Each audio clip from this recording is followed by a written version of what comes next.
another edition of Talk with Confidence. This is where we have inspirational conversations with inspirational people. Today I have a friend in studio. His story is quite inspirational. His name is Shaun Naidoo. He's a film and TV producer, and he's also a speaker and an entrepreneur. Mr. Shaun Naidoo, welcome.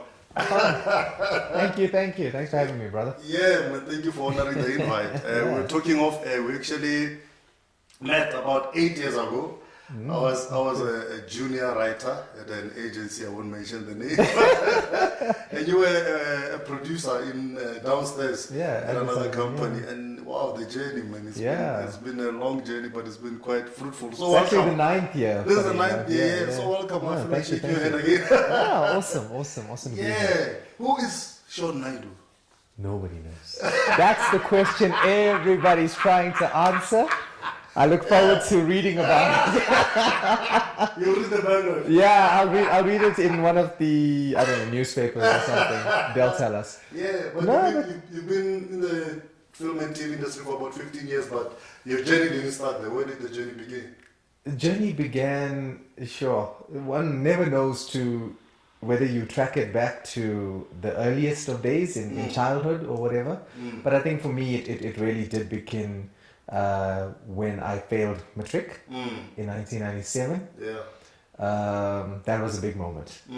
That moment, I think, changed everything, because it was that, when you've gone through the journey of school, high school, whatever the case is, and you never failed, because I wasn't no A student by any means. I was average at best, but at least I passed each year quite easily enough.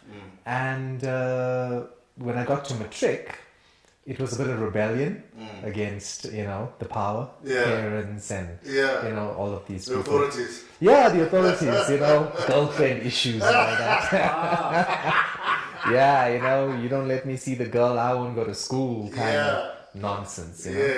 So that moment really changed everything, because you come out of high school and you realize that you're now unemployed, because your parents only carry you through a certain part of life, and then their responsibility, I think, ends there. So for me, the wake-up call was that. And it's a moment, as you said, it was a defining moment for you. And it's a moment that can actually break a person, especially at that age. One can decide, you know what, I'm a failure. And that becomes the philosophy for the rest of your life. That informs everything you do after that. But that wasn't the case for you. To be honest, actually it was. In the early days, it definitely was. You don't just bounce back from it, of course, and the recovery, I used to use as an analogy the fact that, you have your future as this precious, ball, crystal type of thing. And when you drop it and you break it, the shattered pieces go everywhere, and to kind of reclaim those pieces and bring them back together into a whole, in order to make it the future it was always destined to be, that takes time, and so it definitely wasn't a quick thing, the fix, it took long. And getting into film and TV, was it your first job, or was there something else that you did post your matric? Like I said, it took long, my brother. It really did. After matric, there was what I call a series of failed attempts at jobs. When you're a matric failure, you don't have that basic certificate. Nobody's employing. There's enough people competing for those basic jobs with the certificate, so you're already at a disadvantage. And so I had to take what I could get, and the likes of ShopRite Checkers were the people saying yes, cashing people's groceries, that kind of jobs, warehouses, packing stuff, very, very menial jobs, and no career-worthy efforts can be put into that, and that was the kind of work I had to take. And what did that period teach you?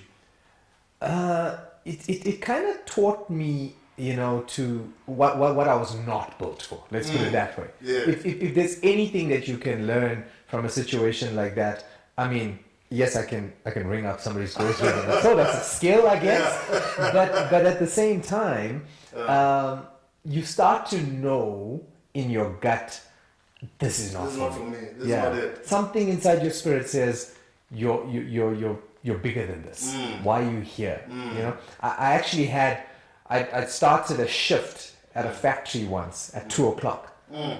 My sister had 2 organized me. No, 2 p.m. Okay. It was supposed to be a night shift job, one of those 2 to 10 shifts. Yes. And my sister had set me up with this job. She was working in the accounts department of that company. And I went into the factory at 2 p.m., day one. And 4:30, when my sister finished work, I was in the car with her.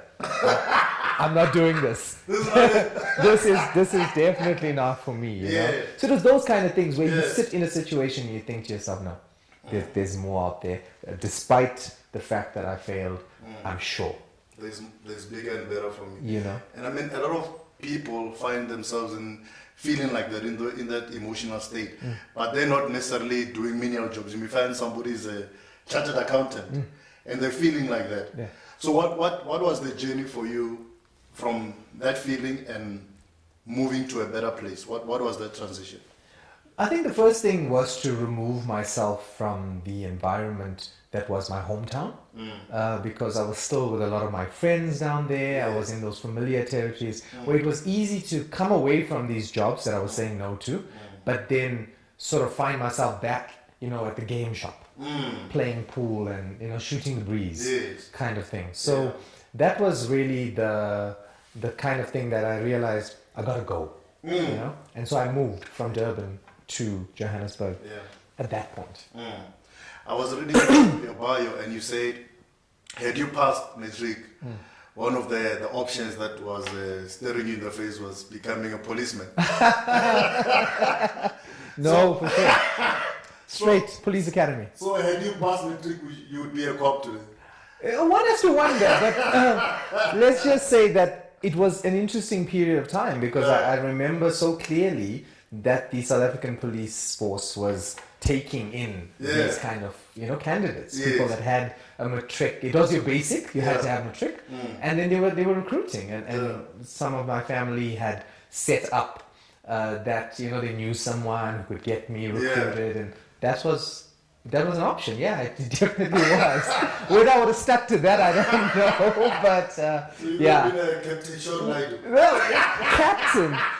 I might have, let's just say that the criminals would have been very happy because crime would have gone, whoa, up there. When did the film and TV bug bite you? Interesting question, because I always say that I stumbled into it. I really did. The story, and I'll give you the fast forward version, but I was in Johannesburg doing the same thing, job to job, finding my feet. And the one day I was at an interview in Sandton. I was living in the Randburg sort of area, and I was driving this borrowed car from an interview going back home. Didn't go well, I didn't know if it went well, but just my mind was stewing. And I was driving down the street in Randburg, and I came across Urban Brew Studios.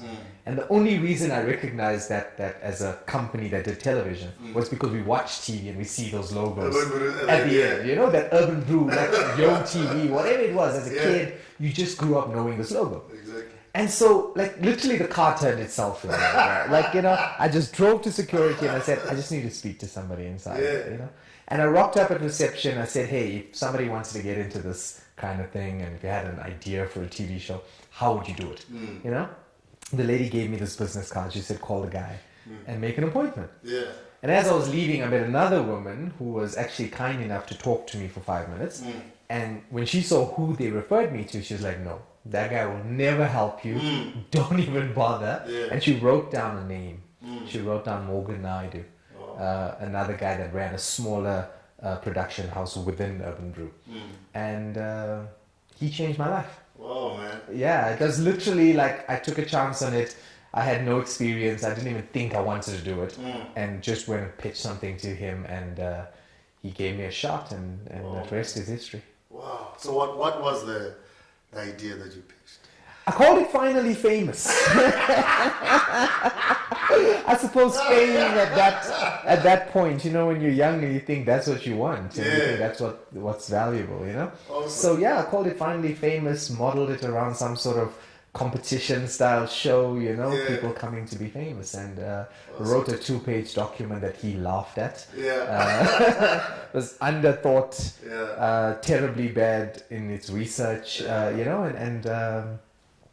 But he still gave you the shot. well, he told me that he'd give me somebody to help me try flesh it out. Today you own, or your partner, like you own or your partner, in a film and TV production house. Can you tell us about it? So it's called 33 Films, that I started about 5 years ago. And when I was 33 years old, people often ask, how did the company get its name? Nice. It wasn't very original. I started 33 Films as an effort to take my producing skills into something, business related, and doing it for myself. Yeah. It's still mine in the sense of some of the commercial work we do and things like that. But you're never ever one person ever. Yes, Whether exactly. it's just through the teams you have around you or whatever. So we have a film division which has had a little bit of success, and there they are, partners as well. So Yes. there's definitely teams all around me. Yeah. As far as the company in a business sense, perhaps yes, it's only me. But I would never dare to disrespect the people that have been so beneficial Yeah. to getting it to where it is. Because I was on your website, and it's always good to see a team, and you never, anything that you build, it's always better when you building it with other people. I follow you on social media. I saw you were at Cannes at some point. Can you tell us about that? Cannes was one of the first successes we enjoyed as a film company. It was very soon after I started 33 Films, actually, that we made a short film. We made it really as an effort to showcase what we do, Yes. and how we can do it well. And so we produced a short film, and it was Bradley Katzen, my writer-director partner, Yeah. that wrote and directed the film. And we gathered a team together and we made it. And it got accepted to the festival, the Cannes Film Festival in 2015. What was that experience like? It was unbelievable. It really was. Like when you grow up, and I used to have weird taste when it came to TV watching. I like the red carpet stuff and the awards shows, and sort of the celebrity culture at my younger days spoke to me a lot. And to be standing on those very red carpets, to be seeing in front of you those superstars that you grew up watching on movie screens and TV screens. It was surreal. I called it a wave because we rode that wave, to shore. Because after Cannes, you go right back to real life. But while we were on that wave, it was unbelievable. Beautiful, man. In terms of other things that you do in the direction, we said you're also a speaker. Can you tell us how did you get into the speaking industry? I tried to avoid it for as long as I could, I think. It was interesting because, I'd always had a sense of concern when it came to people that made the kind of choices I made, which was and led to failure. And I realized that a lot of young people do that, and mess up. And so I started to realize that having been fortunate and I suppose blessed enough to have come out of it with a little bit of success, that one needed to give back in some way. And so I asked myself, how would I do that? And the idea was never to be a speaker. I created an organization, or what I hoped to become an organization, called Becoming Legacy. Yes. And it really was on the premise of telling people's becoming stories, becoming confidence. How did you become you, type of thing. And I thought that there would be value in the insights that we get when people tell us how they did it. There's no because you when you follow the success trail, there are certain things that you pick up, and I love that idea, becoming legacy. Can you delve a bit deeper into it? So who are the people that have come on board, and if somebody wants to join, how can they contribute? Well, firstly, it was, like I said, it really was a thing of saying people don't just automatically get there. You talk about that overnight success, and you've heard that many times over, that you're an overnight success because people are now hearing about you, but they don't know about those. Backstory, So it was really to delve deeper. I always say to the people that we do talk to, we don't want to hear things that we can Google. Yeah. You know, kind of give us something special. Yeah, the meat. Tell us about that little boy that dreamed about it, kind of thing, you know? So that's where it started. Early on, about a year ago now that we started. So we had people like Kulichana, the musician. Yeah. We told his story. We told David Lale's story, Tumisho Masha. Yeah. So we started with that kind of level of people, and also because we could access them at the time. Yeah. So we're not trying to be this thing of having a weekly something. We want your story to be special, and we want that you truly became, and that there was value in how you did it and all of that. So we see ourselves more as a one-stop special conversation, as opposed to like a weekly ongoing. Excuse me, because you don't want to be in a situation where, because you're trying to sustain a weekly program, that you're grasping at less than quality stories, Yeah. So we're very particular about the value somebody brings to the table through their story, It's not just because you happen to be popular and you've got lots of Facebook or Twitter followers, then therefore you must be, talked to. No, there must be more there.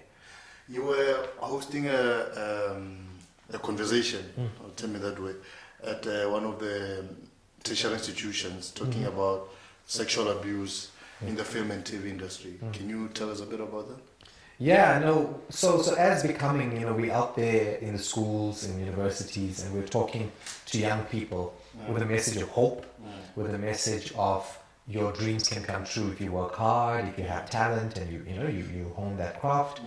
And when you're out there pushing that kind of message, it really gets to you when you hear stories that started with like Harvey Weinstein, especially as a producer, to hear that there was a Weinstein in the world that was abusing people and that taking advantage, looking for sexual favors for roles, what they call couch casting, and it's a big thing, and it was huge when it broke with Harvey, and it came to South Africa. There were local respected directors whose names came up, and so we started to have these conversations in studio and things when we were on jobs, and I heard a lot of the passionate points that our female colleagues were making, and it just hit me that as becoming, we have a voice that we can lend into these spaces, and we'd like to be able to tell young people that despite these predators being out there, you can take a stand.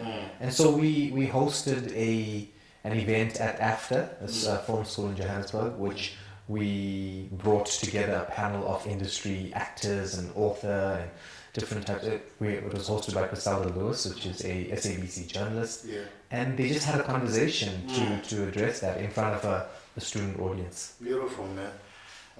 33 films. Where do you see 33 films being in the next 5 and 10 years? 5 and 10 years. Well, one would hope that we would be able to grow to a sustainable place where we're telling good stories, because I think the African continent as a whole has a lot of stories to tell, and you often find that they say it's Africa's time, so we're fortunate to be from Africa, and so hopefully we'll be able to bring some of those stories to screen and change some lives and make a difference through our storytelling. So I definitely want to see the company with a lot of its supporters and the different partners we have, being a breeding ground for talent, opening doors to young people. Like I said at the start, I got in because somebody gave me a chance. And so it's a huge thing for me that we open our doors to young people. And it's, a lot of times internships are based on graduates, and I tend to open it to anybody. So because I wasn't a graduate when I got my shot, so I kind of try to open the door and reach out to those people. So if we can be making that kind of difference, I could tell you I want to have this many films or that many awards, and those are nice, and they come. But I've learned that if you chase passion, you chase purpose, all of these other things just fall into place. If you make those the target, then you're off point. So if we could just be making a difference through our storytelling, and then through the resources we have that other people need in order to make themselves great, then I'd like to be able to lend that to it. Awesome. I want to go off a tangent a little bit. Okay. You're a husband, you're a father. We've heard about Shaun, the producer, the businessman. Who is Shaun, the husband and father? Yeah, interesting question. It is a tangent. I've known my wife now a good 15 years. Wow.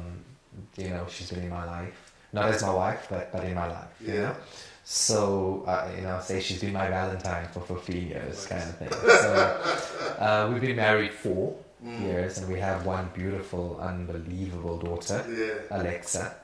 And they truly are the thing that people often say it and you don't realize how much it's true, that behind every person there's somebody else that's supporting and enabling that, and I always say that I saw on her wings, on their wings, kind of thing. So they're my foundation and they are really my reason for doing what I do, because when I look at Alexa, for example, from the time she was born, I said I would like for her to chase purpose without restriction. So if the work I do can enable her to have the resources to chase her dreams without any kind of inhibition. So they're like literally the reason I do what I do. I push for them to be able to be great someday, and if it can be on my shoulders, then I'd like that to be the starting point. Beautiful, man. There's somebody watching the show. They're feeling despondent. They are where you were when you failed matric and the future looked bleak. Speak to that person. Hey. Yeah, I'd say to any person that that finds themselves in a situation like that, to realize something I heard actually. The people, like for example, the people in the Bible, they didn't know that they were going to be in the Bible. Their stories today are being told, and their stories are changing lives. But when they were going through it, it was just their life. If you ask me about any of the examples of my time, it was never, I didn't know. I actually said this at Wits University, that when I was telling them about ShopRite checkers, I put a generic Google image up. I said to them, because I didn't have the insight that I need to take a picture of myself at the cashier's desk of ShopRite, because someday I'll be using it in a presentation, So realize that no matter how dark your situation feels right now, there's always a morning. There's that saying that the night is always darkest before the morning. So if you find yourself in a dark place, just keep holding on and keep pushing. Trust, if you know you have something inside of you that you're meant to do, trust that it will make a way for it to come to pass. It will happen. You just got to keep pushing. You'll find a strategic partnership here or an opportunity there. When I first did my job with Morgan, it was free. He didn't have a budget to pay me. I had to say yes to a free voluntary opportunity for 4 months that ran. No salary, rocking up for work daily. And so it's hard, and there's no easy way to give an answer to somebody and say it's going to be better because it's hard for them now. But if that's the reason we sit in these places and have these conversations, is to show you that it does get better. And so all we can truly, I suppose, ask is that they trust us. Trust us to know that it does get better. It did for us, and it certainly can for them. Beautiful. People want to get hold of you. Where can they get hold of Shaun Naidoo? Well, like you said, we're on social media. I'm at Shaun Naidoo. Becoming's there at Becoming Legacy. We're also www.becominglegacy.com. And the contact form there gets in touch with the team if there's something specific. People want to collaborate or do anything for that matter. We're reachable through those platforms. Mr. Shaun Naidoo, it's been a pleasure. Thank you. Thank you so much. Look at us now. Wow, inspired. I'm inspired. I'm sure you're also inspired. You've been watching Talk with Confidence right here on Global Conference Television. Stay tuned. Later.